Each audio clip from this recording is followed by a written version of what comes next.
We often romanticize ancient Rome, but to truly understand this vast empire, we must confront its darker side.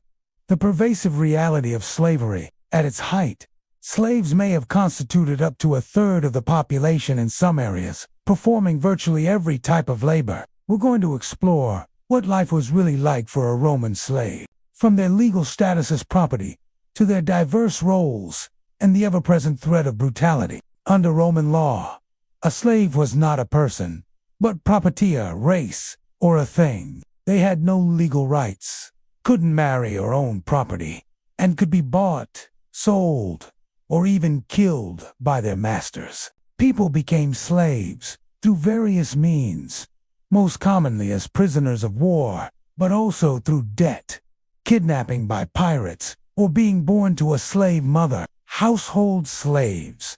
These often had the best conditions. They cooked, cleaned, tutored children, managed estates, and acted as personal attendants. Some were highly educated, like doctors or accountants, and could even gain some trust. While still property, their lives could be more comfortable, with better food and clothing. Agricultural slaves.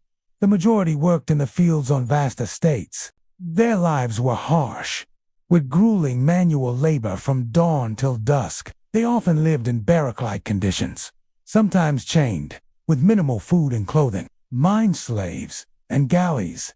These were among the most brutal existences, forced to work in dark, dangerous mines or rogue galleys. Their life expectancy was incredibly short due to exhaustion, malnutrition, and accidents. They were often worked to death. Gladiators, trained to fight to the death in arenas, were a special category, often with better food and training, but facing extreme violence. Treatment was entirely at the whim of the master, ranging from relatively humane to extreme cruelty, including beatings, torture, and sexual abuse.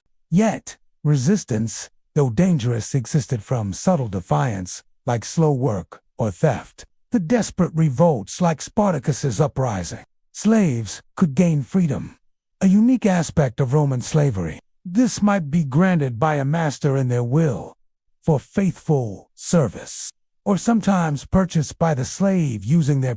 Once freed, they became freedmen or liberti. They gained a limited form of Roman citizenship, but still had obligations to their former master, now their patron, and faced social stigma.